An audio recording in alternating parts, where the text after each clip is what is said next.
Casey and Bunny Hopper already securing their wins for the day there. Trying to just remember how English language works. We are going to go into Viper versus Bozzzton now. And it's not a mirror match, so I have no idea what to say. We've seen 2 mirror matches so far today. Still seen 2 mirror matches. The last one was not a mirror match, except for the classes. Sure, that's fair enough. Yeah. But this is completely different. This is going to be Bomb Warrior again, so I guess it's not completely different after all. Yeah. But taking on the OTK Paladin, which is something that I think everybody knows exists, but we don't actually see that much of it. And on paper, I think that Bomb Warrior is very favored versus Holy Wrath Paladin. You know, their game plan is to kill you with about 50 damage, maybe 60, and if Bomb Warrior just gets out of range of that, there's just no way for the Paladin to win. Pretty standard looking list from Bozzzton though, although there is that main deck Ironbeak Owl, which is a relevant card. I want to talk about that because we'll see it in Viper's secondary list for the Warrior matchup, why Ironbeak Owl is important. But I mean, if you want to just like look at the other stuff here, he has Augmented Elec. We've seen people kind of cutting that from Bomb Warrior recently. It's very good versus Mage, but it can be a little bit awkward as just like a spider tank. You know, a 3-mana 3/4 on turn 3 isn't always the best play. Interesting that's now you've said Spider Tank and Yeti are not good enough for curved decks. Well, so the problem is that all the cards that are like that in Bomb Warrior, so Snip Snap, Clockwork Goblin, Omega Devastator, all have like this really impactful thing that they do later in the game. Augmented Elec does have something impactful, which is you play it with a couple bomb cards, you get an extra bomb in the deck later on, but that's not as good as something like Omega Devastator. We're looking at Viper's deck. It's just going to be Holy Wrath Paladin, where you play Shirvala. Later in the game, you draw a lot of cards, you play Shirvala, you Baleful Banker back into your deck, Holy Wrath your opponent in the face. If you look at his secondary, he has a very interesting list with a Mortal Prelate and Recurring Villain into Undertaker, which is a combo where you just like assemble a thing that survives and survives and survives and just like kind of... It just keeps coming back, yes. And you get more of them as well. But if your opponent has an Ironbeak Owl... Yes, Ironbeak Owl deals with that threat very quickly. So this secondary deck is just not going to line up if Bozzzton draws his Owl. That is a very powerful combo, though. I mean, I almost get to the point where I think if you're going to play this deck on ladder, that combo, that secondary deck is possibly almost the ladder deck. Recurring Villain plus Immortal Prelate is just too strong, is what you're saying. Because half the time you're playing against decks where it is good. That's fair. I mean, whereas on ladder you don't get the benefit of having able to change your deck around. So what do you play against on ladder? Me. Well, at rank 25. Okay, well, yeah, it's probably pretty good basic there. Card Mage.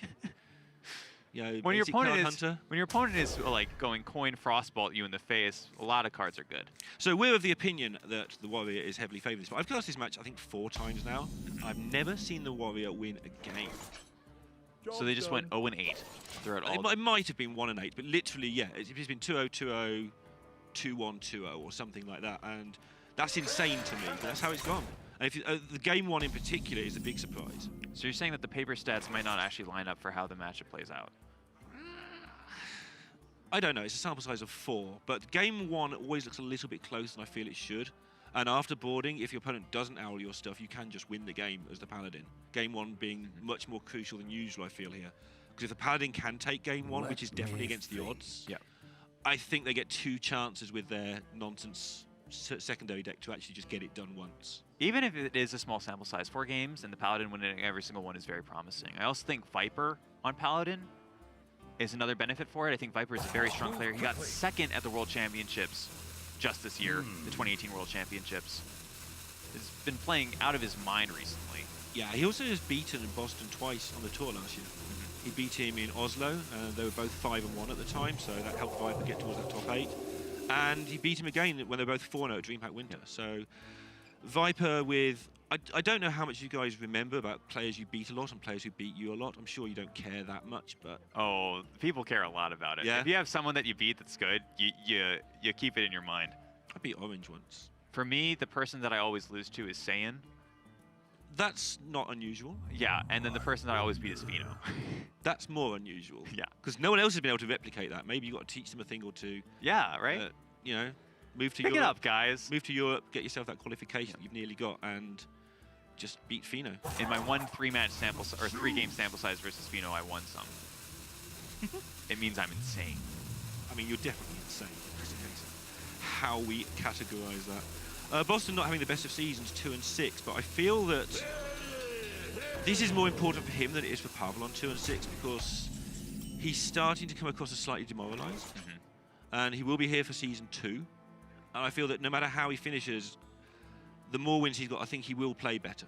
Because I do feel that he's actually just feeling... He's had some pretty unfortunate events. And I think that's led to him making a mistake or two as well. So if he can get his confidence up by winning some of these... And he can still get to the playoffs as well. But realistically, just finish up there highly, I think, will help him a lot. I mean, I've talked to Bozzzton quite a bit. You know, last year on the tour circuit, I saw him a lot. There was a lot of games that he played spectacularly, I want to say. Yeah. You know, he's got it in him to pull it together, I think. Oh, he's a terrific player. I also think he may be one of the players though, who feels the pressure a little bit of not being quite as well known as some of his Grandmaster peers. I think that you're always going to feel that pressure when it's the first season of a new system and you start as a losing record. Yeah, and you start as a player that's less well. I mean, you're playing against Kalento, Ties. Yeah. People like Dogger also in Grandmaster. Going 2-6 against that caliber of player, it's like, it's really not that bad. But you know what people are saying. The people who haven't watched week in, week out tour stops, who don't necessarily know him as well as we know him. Yeah. And we know him to be as good a caliber player as the people we just described. But you do start getting negative comments if you do go 2-6. Yeah, I mean, like, I think even with like this small of a sample size, you can start saying, you know, like just from the week-to-week stuff, it's, oh wow, am I really not good enough? Even though it's just like so small, it's just like a couple games.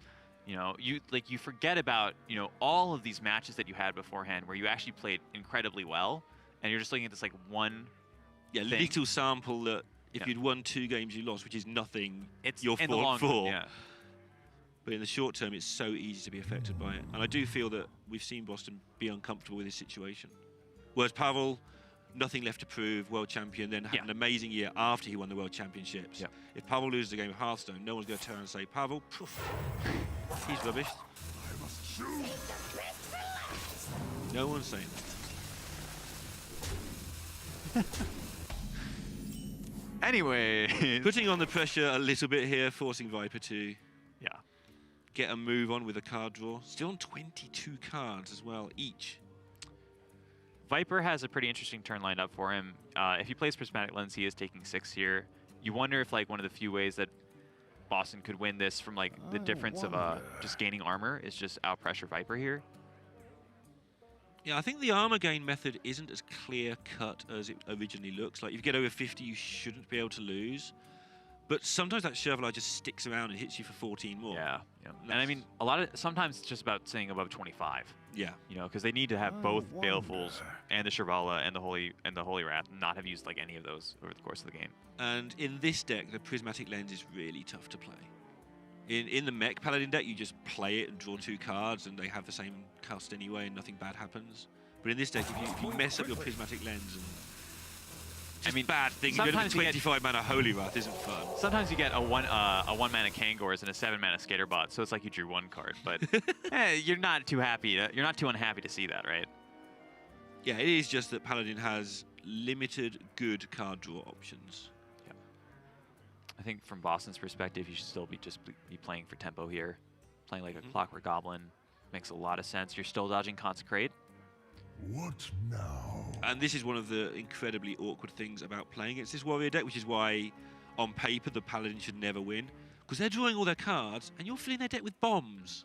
That's kind of... doesn't seem fair. It's like you're both trying to kill the same person. I think this is actually a really interesting decision point, whether you go Militia Commander or Clockwork Goblin. It might not seem that important, but I actually think it matters quite a bit. Can you elaborate on that? Well, it doesn't 3 damage is more than 2. But 4 mana is more than 3. So there's 2 different numbers, and you have to think about both of them.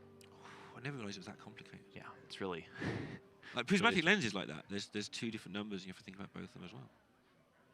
And they change, which is even more complicated. Wow, Hearthstone is a game about math? Reporting for duty. Educating Galen, ladies and gentlemen. Ooh. All right, if we don't slam Warpath Clockwork Goblin here. Yeah, because now you've got the reason to get those bombs in the deck as quickly as possible. If ever there was a reason. This is a Casey turn for me. This is Warpath Clockwork Goblin. We're going face. Maybe that's just because I've been playing Bomb Warrior aggressively so much, where it's just like, aggro. Let's kill our opponent. I mean, Viper is losing health quite rapidly, and you have a card that makes him lose it very rapidly. Let's continue get that doing down that. on turn 7. Now there is something that's interesting where if they go time, oh, he's going for Wrench Caliber instead. He's saying he wants to go like double Clockwork Goblin next turn. Yeah, that gets more bombs. Well, yeah, but sometimes damage is better. If your opponent's going to try and draw their deck really quickly, I don't mind That's putting fair, loads that's of bombs in there. And That's if the you way put of it- slowing them down. Yeah, and if you put it in for Prismatic Lens, it also fudges it up a little bit. Oh, just a bit. Yeah, because, you know, the Well done, your cards are bomb. you still draw it. You take 5. Have you ever seen the scenario where they Prismatic Lens into a bomb and they get the bomb and then they get another bomb off the top? No. I always find that very funny. I mean, you're a bomb warrior player. Yes. You're going to have a I enjoy really watching- bad sense of humor.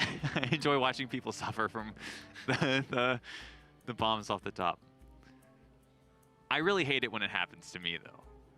Oh, you're one of those people. It's only funny when it suits you. Yes. If I don't have Blastmaster Boom and 4 bombs and, you know, Wrench Caliber and 2 Clockwork Goblins, I got very unlucky.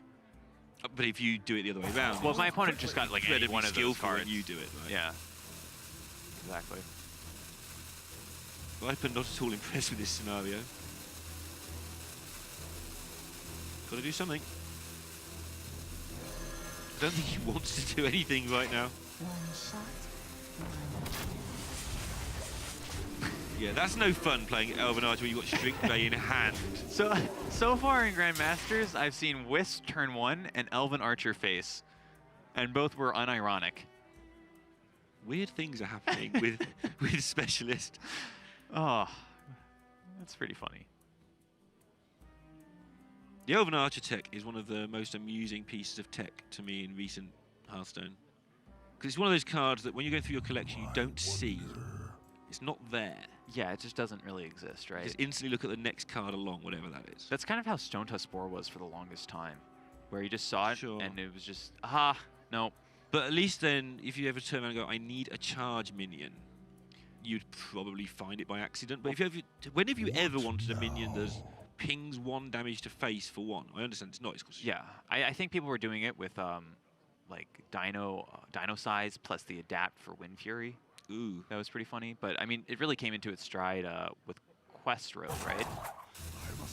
And then it actually became like a really threatening card. Yeah. And But it's Topsy, kind of obviously. funny how like different formats can actually bring these, you know, aggressively mediocre cards to light. Cruel Taskmaster. Like Cruel Tap. I guess technically, yeah. Wow, he's taking this so slowly. Interesting.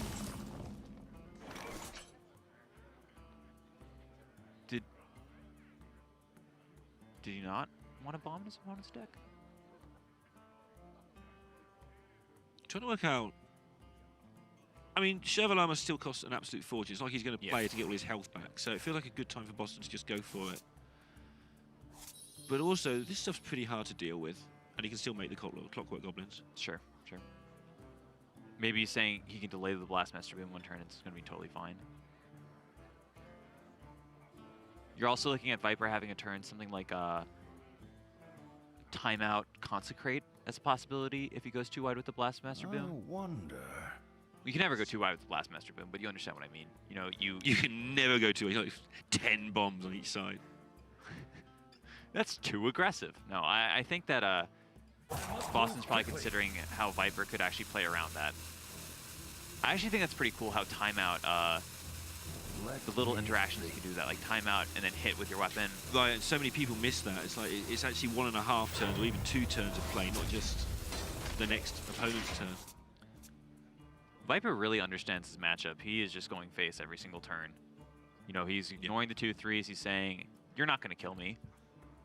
I wonder if Viper got a read on that based on how Bozzzton played the last couple turns, though.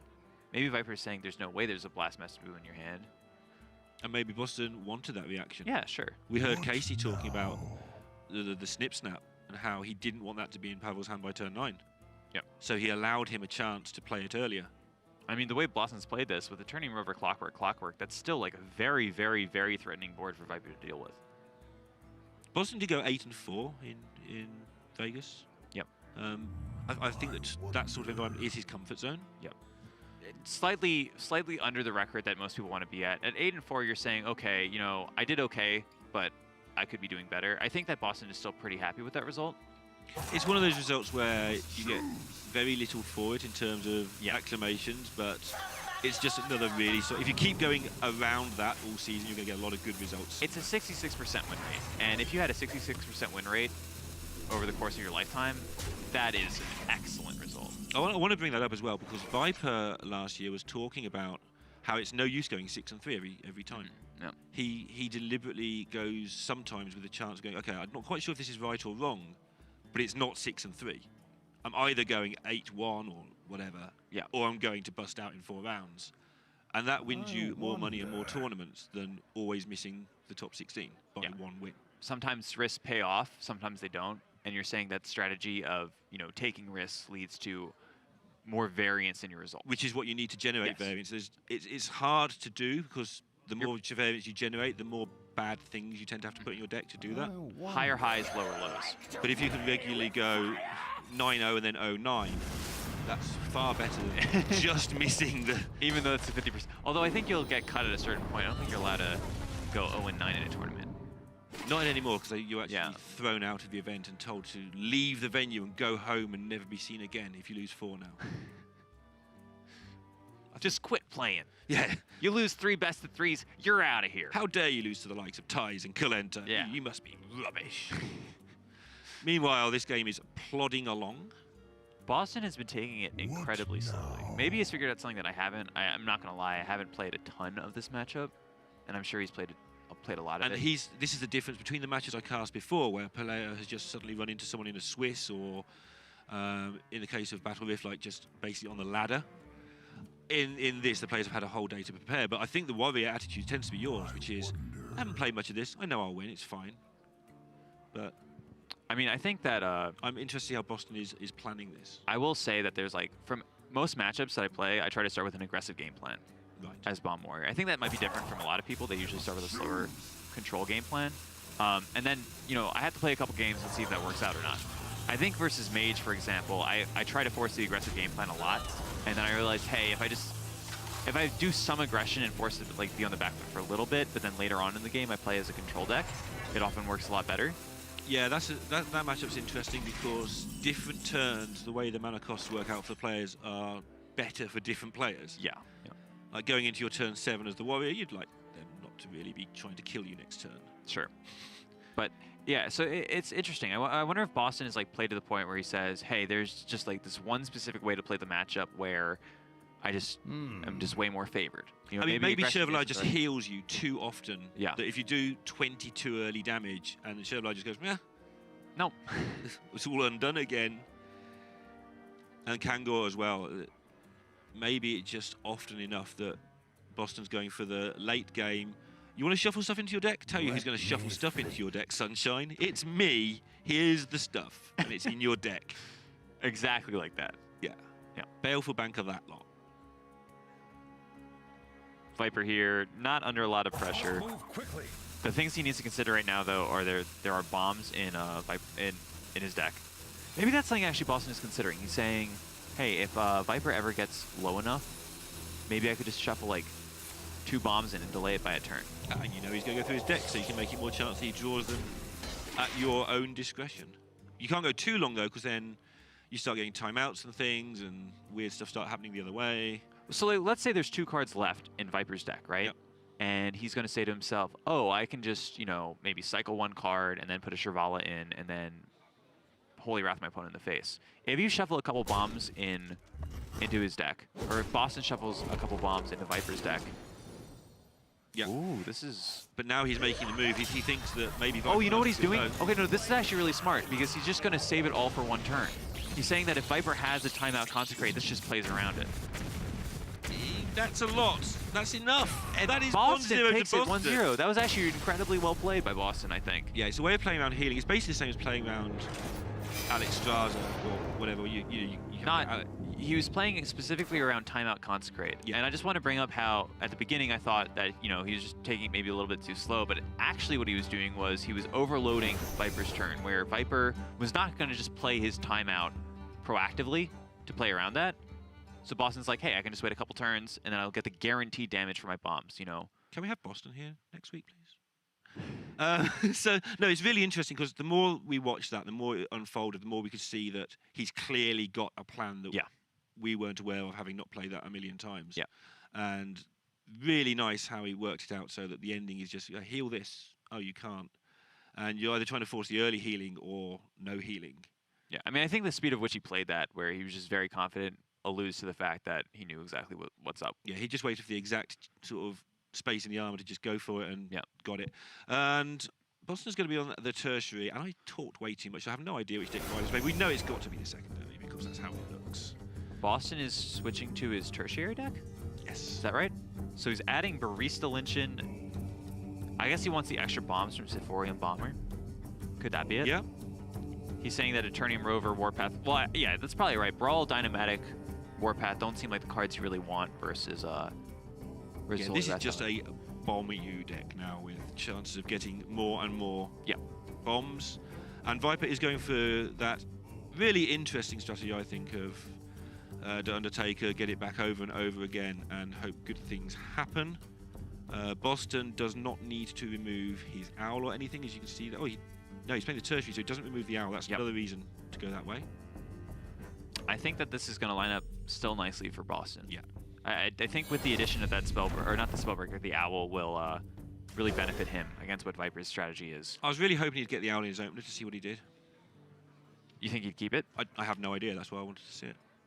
I don't mind admitting I have no idea if you would keep it. But I don't think you would. Because it's only a one-off? Yes. But also the strategy that Viper has is like one of those super, super, super late game ones where he's going to give Bozzzton 20 turns. Yeah, but I mean, so the question being, how often do I lose if it's in my bottom 5 or 10? Not that often. Okay. Then you don't keep it. I think you want your proactive cards before your reactive cards, especially when that reactive card is something that doesn't come down until like turn 20. Something Bozzzton did to set up that last game, I'm just sort of recreating it as we're talking, to set up that turn where he could win in one go, is he kept constant annoying pressure on the board.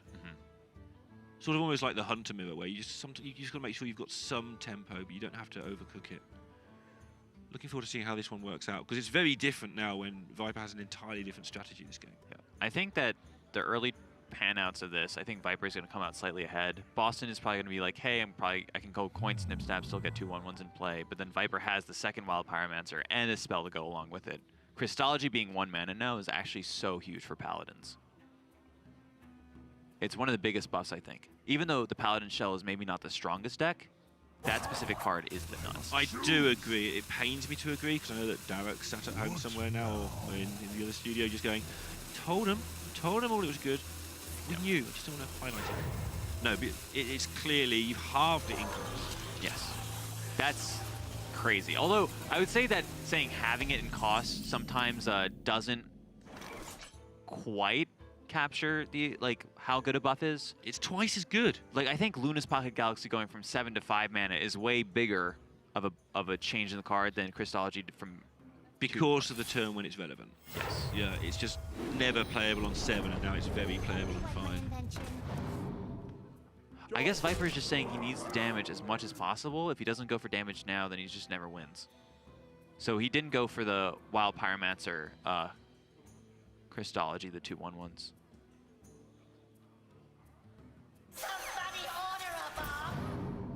I love these games. I had to say these players probably have played this matchup quite a bit. They're actually experts at it by now. Yeah, I was just going to say, I love these matchups when you kind of have to take a back seat and assume the role of observer for a while, because you know that they know the matchups so well. Sure. Based on the way Bozzzton played last game, I have to say he knows it well. Based on the way Viper even played that last turn, I think he also has a really good understanding of it. And I mean, it just makes sense. You know, you need to get the damage in. Bozzzton has armor ups, shield blocks. You know, I don't want to say Death Knight, Dr. Boom Mad Genius. Hero card, yep. It's, you really just have to get as much damage as possible in. Elven Archer use number 379. Shoot your own minion for 1, draw a card. Elven Archer Roulette. It could hit any of the minions in play. That would be quite definitely bad. Went to Vegas last week. Is putting it on red just like hitting your opponent in the face? I don't even know what you're referring to. Well, it's the only red number. Yikes. Oh, there's the Happy Boom. The good one. The good card. Are you trying to start a fight with everybody? Like, Dr. Boom. Genius. Rubbish. The other one's the good one. Blastmaster Boom is the good one. Where am I wrong? I'm not saying you are wrong. I'm just saying that Okay, either do you you're wrong remember, or do you remember else. Dr. Boom, not the Mad Genius, before he got his... Yeah. All right. That summoned 2 Boom Bots. It was considered the best card of all time. Even if it might not have been, it was considered the best card of all time by some Twitter polls. I mean, it's going to be the best card of all time. I mean, the other good cards were Eye for an Eye, or whatever Paladin played. So, of course, I mean, Eye for Eye deals like 29 damage. it does now. So, of course, Dr. Boom was going to be the best card of all time. It was up against Well, how about this? You take a war... Noble Sacrifice. I think it was up against, like, Raza Huh? and Kazakis. No, it wasn't. They were real good cards from a good era of an exciting deck. Oh, you're talking about, like, specifically when it was being played. Yeah, when But it's being I was played, it's talking- like, I which was is the talking about best of all these time. cards relative to its peers? No, Dr. Boom and I was Noble talking about all time. Savage. Imagine you took a War Golem, and instead of giving it 2 extra Boom Bots, you gave it 6 extra. And then didn't call it a good card. But imagine if cards got better over time. Anyway, relative to other Sure, cards. sure. So now he's got better over time relative to the other cards. Sometimes as well. cards also get worse over time. Because Name sets all of rotate them. out. There used to... I was going to say name one. I thought that's too easy. Just name them all. There's like 80 nerfs. Yeah. Not much going on in this match so far. You can probably People are just tell that playing. we're just talking Yeah. about things because cards are being played. People are drawing cards, and there's really not that much... We should be keeping an eye, though, on how Bozzzton approaches this after... Yeah. This is actually a really cool turn from Viper, though. He's going to draw 2 off of this. Crystal Smith Kangor plus Soup Fender kind of work well together. He's actually not even that unhappy to see that bomb right now because, first of all, it denies the Blastmaster Boom, but secondly, he also just gets the extra 3 HP from the Flash of Light. And these are the sort of turns that Bozzzton was worried about going too much damage early last time when the health total just starts rocketing back up in the wrong direction and you haven't got a Blastmaster good boom anymore. Bozzzton picks up the Owl. That's going to be a good card later. Right now, not so much. Turn 6 feels, with no coin, is a bit of an awkward turn for this deck. Because it's just a turn where you want to play boom and can't. I think that, yeah, Boston's probably just going to take another off turn here. This might be just like a Warpath where you kill the Crystal Smith Kangor. You could also like Zilliax, but that just doesn't sound that great. You could hit like the 1/4 and then Warpath 3 times. I mean, look at Viper's hand at this spot. Have you ever seen a hand that does less than what Viper's does right now? Yeah, Bozzzton. No, what are you talking about? Bozzzton has a Yeah, blast this is just a method. whole bunch of responsive nothing. Yeah. He's going for a 4/5 instead. Honestly, you don't really need to use your Omega Devastator later in the game. Like, you can use it to kill a Shirvala, but you often have answers to stuff like that. You know, shield block, shield slam is one good answer. Brawl is another. Well, that's sorted out the nothing problem. Prismatic Lens. Now you can draw 2 more cards that don't do anything. This is what this deck's like, though, and then suddenly you're dead. Yeah, Suddenly your opponent is dead. Because there's just one really powerful thing it does. And this kind of goes back to what I was talking about, how it's a combo deck, but it's also a little bit like a one-trick pony. Yeah, not so much when you get to the secondary deck, but definitely in game 1, it really is. We were talking earlier about how Malygos Druid won in 20 different ways. Yeah. This wins in 1.5 different ways. Either it hits you for 25 a lot of times until you're dead, or it somehow sticks a Chevalier and kills you with it. Yeah, That's the half. I think the way I played maybe like 50 games of this deck overall, and half the games I won because I played, or the games that I won, half of them were because I went Shirvala, Baleful Banker, Holy Wrath. Yeah. Deed is, You don't really want 25 mana Holy Wraths in your deck. They're not because good. you just, Bozzzton doesn't know this, but he could just actually like stay above 25. And he's won. Yes. But, yeah.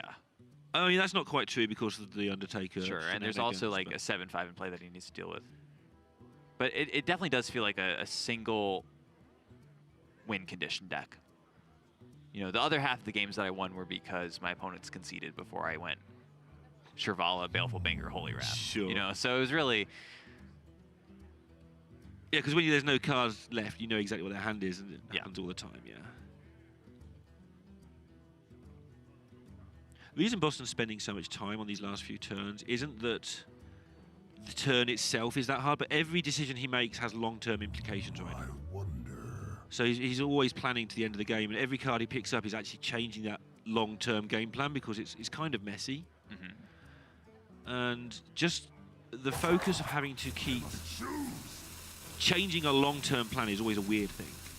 And you've got to keep your eyes open for when you've got to change that. By the way, I believe Viper is going to be overdrawing a card here. I'm not sure how much that matters. Bozzzton's just using his Iron Beak Owl. Interesting. So he's saying, I don't even need to worry about the Immortal Prelate. I'm not scared of that stuff. I'm just going to kill you if you do it. Yeah. It's too slow. My hand is too full. Wow.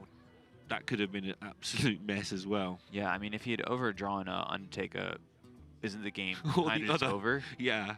Or even Immortal Prelate or a recurring villain. I guess he has 2 recurring villains. I want to Yeah, make sure. he does. Yes, he does. Hammer Wrath face. Into Hammer. Well, that sorted out your hand size problem. I mean, you probably are going True Silver here over second Hammer of Wrath because you'd still be at 10 cards. Exactly. Yeah. Yeah, just not the card he wanted to pick up at all. And like when you're saying that the hand does nothing, okay, it still does nothing and it's got all the key cards in it now. Yeah. And the hand still doesn't do anything. Well, one of the key cards costs 25 mana instead of 5. Yeah, it does less. Maybe nothing, actually. It's worse than a llama bomb. You know, with the prep nerf, it now costs 23 mana instead of 22. I hate when that happens. That's just, you know, big nerf. I wonder. Big nerf to Holy Wrath Paladin. Yeah. Where's my Dust Wizard? I know, but I want to be sarcastic about this, but I know full well this is a really good deck. But whenever I watch it, and it's been winning when I watch it, it does look really good. And then you look at these hands and you're like, why? Why Well, would I you think do this that- to yourself? I think that Viper was also maybe putting Bozzzton on a different deck list. I Yes. think that Holy Wrath Paladin is incredibly What good versus now? Cyclone Mage, and Cyclone Mage performed very well at Vegas. This was a hard week Yeah. to predict. Yeah, I think you know, you could put your opponent saying, "Oh, Cyclone Mage is just a good deck. I'll bring that." It performed excellently. I think there was 5, or there's 4 Cyclone Mages, 1 Freeze Mage in the top 8. Yeah, Of and Vegas? it was magnified to the viewers now? as far as me being a viewer was concerned because they were all in the same group. Yeah, yeah. So it felt like they were infinite mages. Yes. So, you know, Viper's saying, "Hey, Bozzzton might switch to this." Holy Wrath Paladin gets Cyclone Mage very well. And I think that's a feature of the week is there's very little mage in Europe. Yeah. And lots of things that people think beat mage. What now? And those who have chosen the deck that beats mage and something else are going to be the ones who do well this week. Yeah. Unity. Precision. Wow, he's just going for the bombs now. And that's something you can do actually at home if you're regular viewers of Grandmasters and have no repercussions at all. You can predict yourself each week what you would have brought and see how it would have done against the meta. You can make the meta call at home and just go, okay, no cost. This is a regular thing. What would I bring to Grandmasters? Because you can. It's one class, one deck. You're going to get to see who agreed with you and what would have beaten you. Also, if you consistently figure someone out, I'm sure a Grandmaster would like to know what your thoughts on stuff. That as well, right? Yeah. And there's certainly people out there who can do that who aren't necessarily as good at Hearthstone, but are very good at predicting thought processes and so on. I think that's actually like a really important skill, especially in this kind of format. I wish I had a skill. That'd You're be very nice. good at speaking in a British accent. Let I'm me not really. You know what you're actually really good at? You're really good at keeping at stats. Okay, yeah. In fact, talking of stats, Yes. I think, I haven't double-checked this, that you set a record this week. Yes. You are the first person in history ever to lose to dog in a final. Is that my only? I think that's your world record. Great. Great. I was about to compliment you. I was going to say that Lorinda does a really good job, and I was going to appreciate what you did last year for the competitive scene with keeping track of the unofficial ELOs of everyone. And now you're not going to do that. No. Even though yeah. Appreciate it. Yeah. Meanwhile, this game is actually starting to make some progress. And at the moment, it's looking very similar to last time. There's a Blastmaster Boom with a Viper on 17 and a Warpath in hand. But the big difference is Viper only has 25 instead of 50. You see him just going face. He desperately needs any point of damage he can get. With this True Silver right now, he is still 2 off.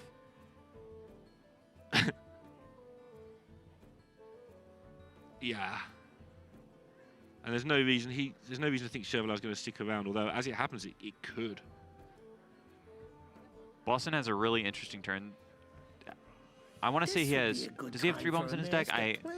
Okay, well, he could do something like Shield Slam the 3-1, Blastmaster Boom, and then Warp. I mean, I guess you could just go Blast. I think if there's 3 bombs, you just go for them. Yeah, yeah, of course, of course. What I just said was also incorrect. You couldn't just Warpath and clears the 3-1 anyways. There we go. Or just go probably about. Yeah. Wow, this was everything I just said that turn was incredibly wrong. I threw you off so harsh. That's entirely down to me. No. That was upsettingly wrong. Upsettingly wrong. It's okay. I mean, Bozzzton is just considering what he did last game, where he went Warpath. But with 3 bombs instead of 6, it gets a lot shakier, right? Yeah. Big difference. Average of 7.5 damage instead of 15 is pretty huge. They're pretend bombs. Maybe he won't notice. Yeah. Do you think if he hit a 4 there, he would have actually gone for the Warpath? Probably not, right?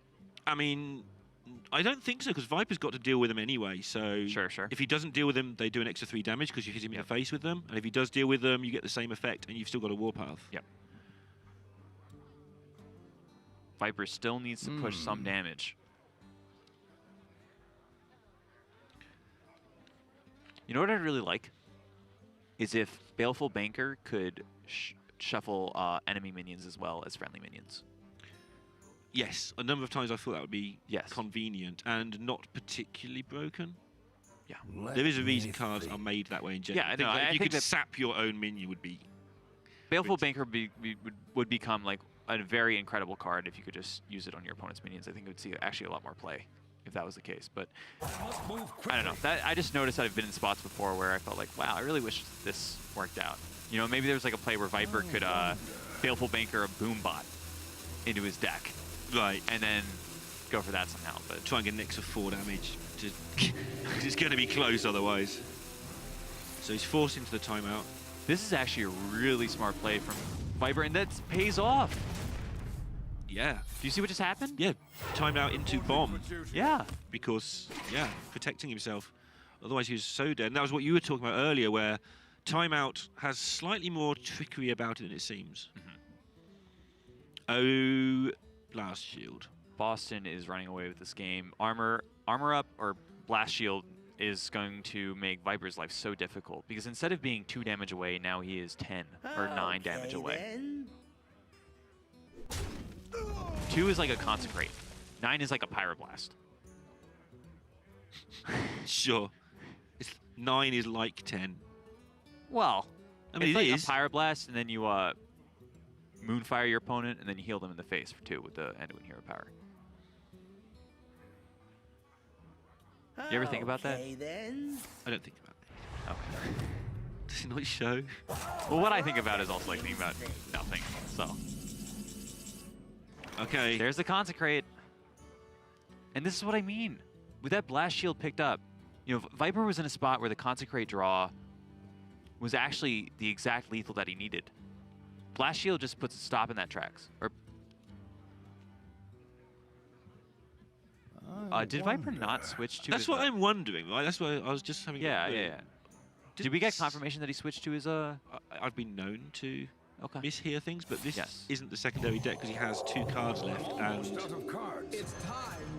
a million things. Maybe it was one I assumed because I misheard or something. Sure. You know. Stash that away.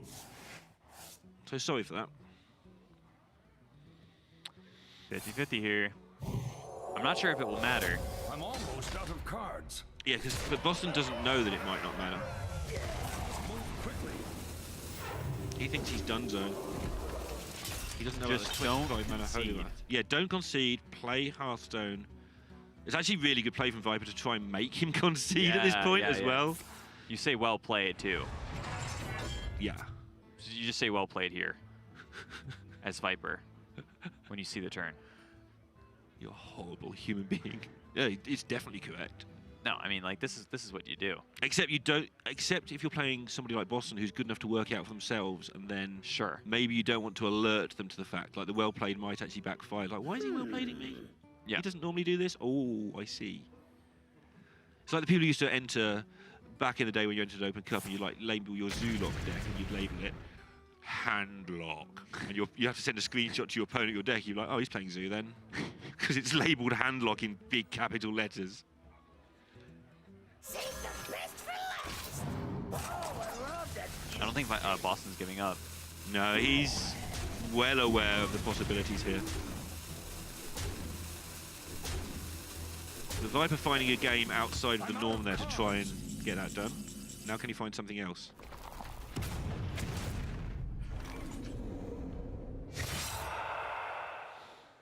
So Shrink Ray does very little. Holy Wrath does nothing. Chrysology does nothing. Banker does very little. Timeout allows you to establish a Chevalier. Consecration does 2.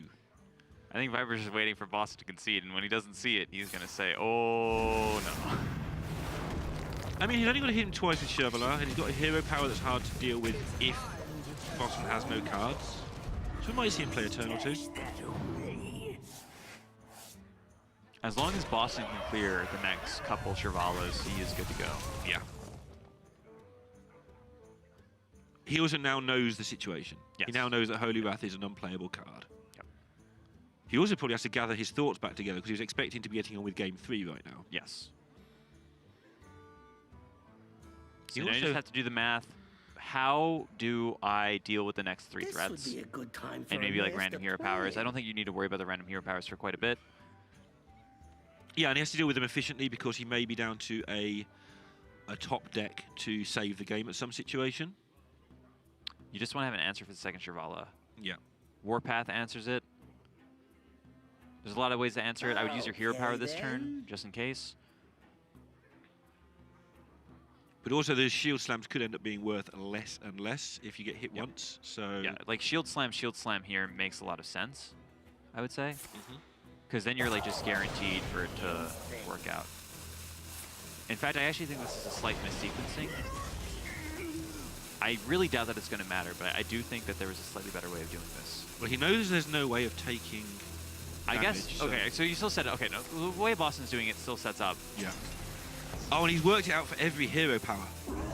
Because double shield slam is 6, and if he gets the... I'm out of nearly every hero power. Yeah. The way he set it up, I think it's Well, worked out for it face works hero. because the Chevalier is going to trade into the 3/4 anyways, so it's like every hero power, it doesn't really matter. The 3 armor, though, being key there to do 6 to Sure, double sure. out. And identifying that's the only card he needs to care about. Yeah.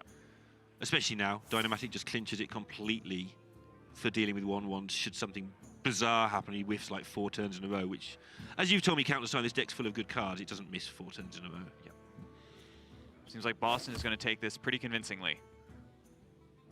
Yeah. Although I guess the Holy Wrath for 25 may have Yeah, been he would have lost if it been... Yeah. Well, likely would have lost if the Holy Wrath would have been a normal cost. That is just one of the other little things that makes this deck not completely top tier. That's not a dig at how he's picked this week. He thinks it's going to be Mage bringing this deck, but... Bozzzton, 2-0 winner, finally beats Viper in a thing of any sort. Getting it done, and again, another player, I think he'll feel a lot better for that performance. That was not only a win, but looked good. Yeah, I mean, for match 1 of this weekend, I think his deck was very well built to beat Vipers.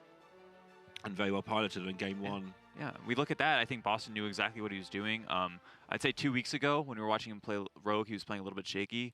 This week, I think he was playing incredibly confident. I like to see that. Yeah, and he is a player that I feel needs that confidence. I'm so glad he's getting that Yes. confidence as well, Yeah. because he is a player that was overlooked for the longest time, whilst getting really good results by the time. Yeah. Anyway, we've got to have a chat with Bozzzton now. So let's see what he's got to say about this week's match. Hey, Bozzzton, congratulations. Hey guys. Can you talk us through a little bit about the first game and the strategy involved in that? Because that was obviously the correct thing to do, but very weird to us. Yeah, it feels weird doing as well, but I think how the match panned out, like often it's very good to just go Boomer on 7 as well, but he only played 1 Pyro, and usually if you just drop it on 7 there, I didn't have too much like proactive stuff in my hand. So he just goes timeout and conk or pyro, and the bombs do no damage at all. So I felt like, and he also used the early heal, so he didn't have too much heal. So I felt like if I just get this bomb damage in, it's gonna be really tough for him to. That worked pretty well, and I assume you're extremely happy to finally get a really good-looking win under your belt. Yeah, it's been a rough weeks, but I hope to be able to pull it back here in late in the season 1 and get a good score and be extremely well prepared for season 2. Yeah, that seems like a good plan. I actually have a quick question for you. Do you think that were you worried at all that Viper would switch to his secondary deck list with the Immortal Prelate and the Recurring Villain? Yeah, I mean, why does he have it in the lineup if it isn't to beat Warrior? But then I tested versus that exact deck, and it just never could win. So I was like, I wouldn't be surprised if he just sticks with the primary, because I think it's way harder to actually just out heal them. Because I didn't lose a single game against the secondary because it's just way too slow. And if you don't take in the mechs, like the mech techs is actually pretty good because they can pressure you mid game. Like they drop an egg on 5, and it's pretty hard to deal with it because they can shrink Ray if you don't deal with it, and suddenly they have an 8/8 mech. But dropping a 5-mana 3/6 was just way too slow, and even the 8-drop just didn't do anything, so he just always died. Is it always too slow, or did your owl have a part in that? I mean, of course the owl has a part, but I still think it's very much too slow. Yeah. Right. So even without the owl, you think that he would just never switch that deck list? Probably, I would Okay. I would assume so, because in testing it just, I mean, on paper it looks good, but in testing it just never worked out as it should. You need to drop on 8 and like just have the perfect 3 just rattles already, and Excellent. there's Well, just too much bumps when I switch as well. just going to say thanks once again for going through that. Sorry to finish you slightly early there, and congratulations. Well done. It looked really good this week, so hope to see more of you in the future, and keep it up, man. Thank you. Happy Swedish Midsummer. Guys. Happy Swedish Midsummer. Oh, didn't give him the chance to final Yeah. words. Yeah. Well, that's Happy Swedish Midsummer to all the Swedish people out there, which is probably quite a lot actually watching Yeah. this. Yeah. I think And really happy to see Bozzzton get that win. Nothing against Viper. This sounds really. When you say you're happy Yeah. to see one person win, there's always somebody who's lost. But I'm just glad that he's now showing how good he is. And interesting that little bit of a diss on Viper's secondary deck there. if I was in his spot, I might say the same thing. Especially if I had tested it. You know, on paper I might be a little bit spooked. I'd say, "Oh no, has he figured out something?" But if you go through the testing and come to the conclusion this just doesn't work. Yeah, it makes me happy to see people, the Grandmasters, just being happy, more comfortable to say very slightly negative things about their opponents without going over the top. But we have 2 more matches, and next up is match of the day. It's going to be Kalento and Ball Control, the old guard versus the new guard. So stay with us, and we'll see you in about 3 minutes.